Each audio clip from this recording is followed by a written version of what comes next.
ఇంకెన్నాళ్ళు రెంటింట్లో ఉంటాం? సొంత ఇంటి కలను నెరవేర్చుకుందాం. Suman TV biggest property expo October 18th, 19th HSCC Novotel Hyderabad. ఇప్పుడే ఫ్రీ ఎంట్రీ కోసం కాల్ చేయండి. Namaste, welcome to Suman TV. Afghanistan Pakistan మధ్య భీకర యుద్ధం జరుగుతోంది. అసలు యుద్ధం ఎలా స్టార్ట్ అయింది? ఇంత భీకరంగా యుద్ధం జరగటానికి కారణం ఏంటి? దీని వెనకాల వేరే శక్తులు ఏమైనా ఉన్నాయా? దీని గురించి మాట్లాడదాం. ప్రస్తుతం లైవ్ కాల్లో జాయిన్ అయ్యారు భారతీయ జనతా పార్టీ నాయకులు, అలాగే ప్రముఖ హైకోర్టు అడ్వకేట్ కృష్ణకాంత్ గారు.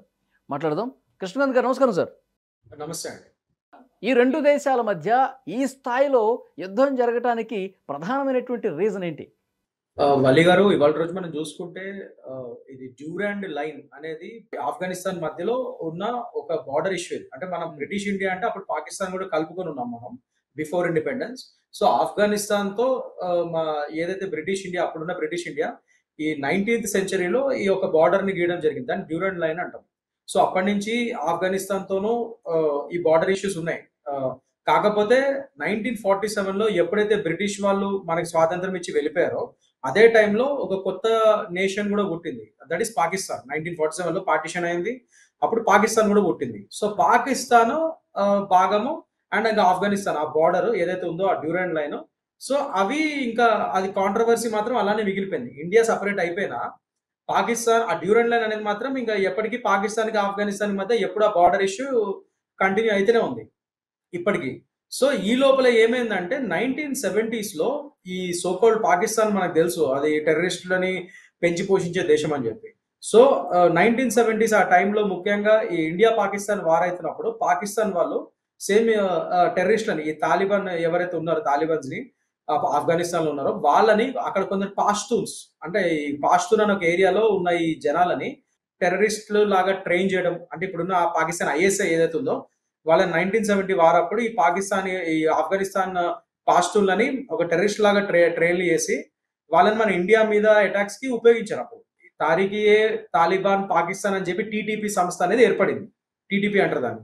సో వాళ్ళు అప్పటి నుంచి ఈ డ్యూరాండ్ లైన్ బార్డర్ దగ్గర ఒక విధంగా పాకిస్తాన్ లోపలే సెటిల్ అయిపోయి ఉండటం స్టార్ట్ చేశారు.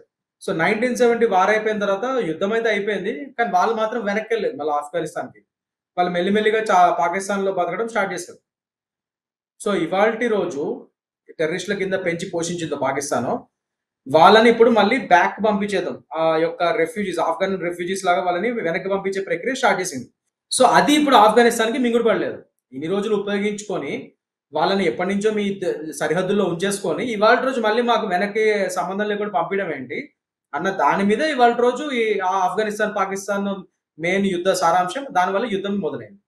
చాలా దేశాలని రెచ్చగొట్టి యుద్ధం వైపు తీసుకెళ్ళి మళ్ళీ పరోక్షంగా నేనే ఆపానని చెప్పుకుంటున్న పరిస్థితులు కనిపిస్తూ ఉన్నాయి.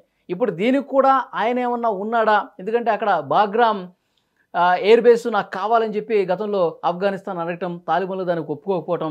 సో ఇప్పుడు పాకిస్తాన్ తన చేతుల్లో ఉంది కాబట్టి పాకిస్తాన్తో రెచ్చగొట్టి ఈ విధమైనటువంటి ప్రయత్నాలు చేసి ఉండొచ్చు అని కొన్ని ఊహాగానాలు వినిపిస్తున్నాయి. మీరు దీన్ని ఎట్లా చూస్తారు? అంటే అది మనం ఏది కాదనలేమండి. జియో పాలిటిక్స్ అనేది చాలా ఒక డిఫరెంట్ సబ్జెక్ట్. అది ఎప్పుడు ఏ దేశము వెనకాల నుంచి ఎవరిని ప్రేరేపిస్తున్నారు అనేది ఎప్పుడు చెప్పలేము. అది ఎప్పటికప్పుడు సిచ్యువేషన్స్ బట్టి ఆ యొక్క దేశాలు ఆ నిర్ణయాలు తీసుకుంటాయి. సో ముఖ్యంగా అమెరికా సంగతి మనం చూసుకుంటే ఒక విధంగా మనందరికీ తెలుసు, అమెరికా ఎప్పుడైనా సరే ఇలాంటి దేశాల మధ్య చిచ్చు పెడతాము, అక్కడ వాళ్ళ యొక్క రిజైమ్స్ ని మార్చడం, ఆ గవర్నమెంట్స్ ని మార్చేసి వాళ్ళకి అనుగుణమైన వాళ్ళని పెడతాము. ఇప్పుడు ఫర్ ఎగ్జాంపుల్ బంగ్లాదేశ్ లో చూస్తే ఇవాళ రోజు అదే అయింది కదా. ఆ హసీనా గవర్నమెంట్ ని పడేసి పాలదొల్లి వాళ్ళకి సంబంధించిన వాళ్ళని పెట్టుకున్నారనే ఎలిగేషన్స్ ఉన్నాయి ఇప్పుడు అమెరికన్ గవర్నమెంట్ మీద. ఏదైనా ఒకటి ఉంటది వాళ్ళ గారు, అదేంటంటే కాలమే సమాధానం చెప్పాలని. సో అమెరికా చేసే పనులు అమెరికాకి కూడా బ్యాక్ ఫైర్ అనేవి చూసాం మనం.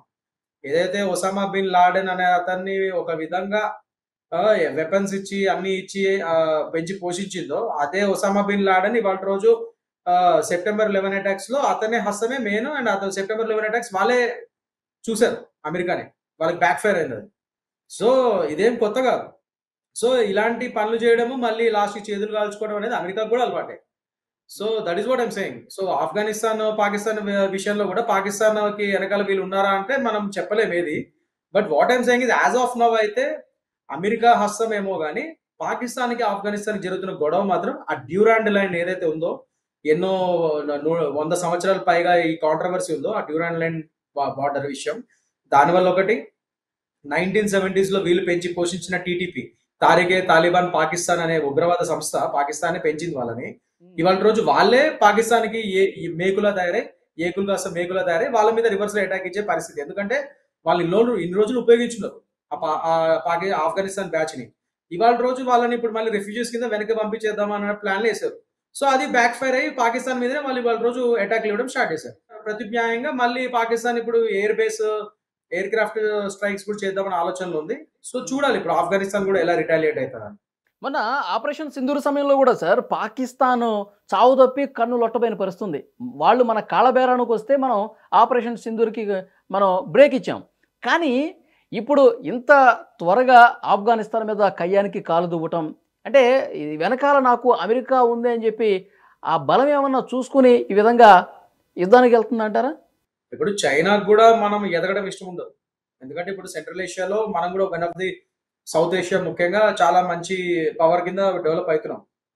సో చైనాకు కూడా మనకి ఉన్న టెన్షన్స్ చైనాతో కూడా తెలుసు. సో చైనా కూడా పాకిస్తాన్ సపోర్టరే. పాకిస్తాన్ ని వెనకాల నుంచి బ్యాక్ చేస్తుంది కేవలం అమెరికా ఒకటే కాదు, చైనా కూడా. సో మనం ఓన్లీ అమెరికాని ఒకదాన్ని బూచిలా చూపించే కంటే మనం వేరే విధంగా కూడా ఆలోచించగలగాలి. అంటే చైనా కూడా ఉందేమో అన్న దృష్టికోణం కూడా చూడాలి.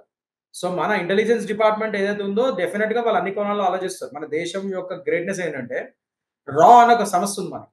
ఆ రా అనే సంస్థ ఎంత చాలా గొప్ప సంస్థ అంటే ఇవాళ రోజు almost it's on par with the Israel's central intelligence agency, Mossad అంటారు దాన్ని. ఇజ్రాయెల్ మొసాడ్ అనేది అసలు ప్రపంచంలోనే అసలు అత్యున్నతమైన ఒక టాప్ మోస్ట్ ఇంటెలిజెన్స్ బ్యూరో. అది వాళ్ళకున్న టెక్నాలజీ కానీ అది కానీ ఇది కానీ అసలు మామూలుగా వాటి మీద ఎన్నో హాలీవుడ్ సినిమాలు కూడా వచ్చాయి మొసాడ్ అనేది. అలాంటి మొసాడ్ కి ఆన్ పార్ గా ఇవాళ రోజు మన రా సంస్థ RAW మన ఇండియన్ రా సంస్థ పనిచేస్తుంది. అది మొసాడే ఒప్పుకునే పరిస్థితి చూస్తున్నాం మనం. ఇజ్రాయెల్ లో ఒప్పుకుంటారు ఆ విషయాన్ని. So that is how it is. So అంత గొప్ప సమస్య మన దగ్గర ఉంది. సో మనం తక్కువ అంచనా వేయాల్సిన అవసరం లేదు మన భారతదేశాన్ని, అండ్ భయపడాల్సిన అవసరం లేదు. నాట్ ఓన్లీ పాకిస్తాన్ వెనక అమెరికా ఒకటే కాదు, చైనా కూడా ఉండొచ్చు అన్న మనకు ఉంది, ఐడియా కూడా ఉంది. సో దాని ప్రకారంగా మనం జాగ్రత్తలు పడతాం. కొద్దిగా సంబంధాలు బలపడుతున్నాయి కదా. మొన్న మోదీ గారు అక్కడికి వెళ్ళారు. జియో పాలిటిక్స్ అనేది ఇట్స్ వెరీ ట్రికీ సబ్జెక్ట్ అండి. అదే నేను చెప్తున్నా, మన లోకల్ నేషనల్ లెవెల్ పాలిటిక్స్ వేరు అండ్ జియో పాలిటిక్స్ వేరు. ఇప్పుడు ఇవాళ రోజు మన శత్రువులు మిత్రులుగా ఉన్నోళ్ళే మళ్ళీ రేపు వెంటనే వేరే విషయాలు శత్రువులుగా ఉండొచ్చు, అంటే విభేదించవచ్చు. ఇప్పుడు చైనాతో మనం దౌత్య సంబంధాలు ట్రేడ్ పరంగా బిజినెస్ పరంగా మనం పెంచుకోవడానికి ట్రై చేస్తున్నాం. అట్ ద సేమ్ టైం మళ్ళీ వాళ్ళు వెనకాల నుంచి ఇలాంటి దేశాలని ఉసుగొల్పి, పాకిస్తాన్ లాంటి దేశాలని ఉసుగొల్పి వాళ్ళకి ఆయుధాలు సప్లై చేసి మన మీద ఉసుగొలుపుతున్న విషయం మనకు తెలుసు. నేను అదే చెప్తున్నా, it's a fine balance of line. చాలా జాగ్రత్తగా మనం వ్యవహరించాలి ఇండియా. అందులో మన ముఖ్యంగా మన ఇవాళ రోజు ఉన్న ministry of external affairs Jaishankar గారు నిష్ణాతులు అందులో.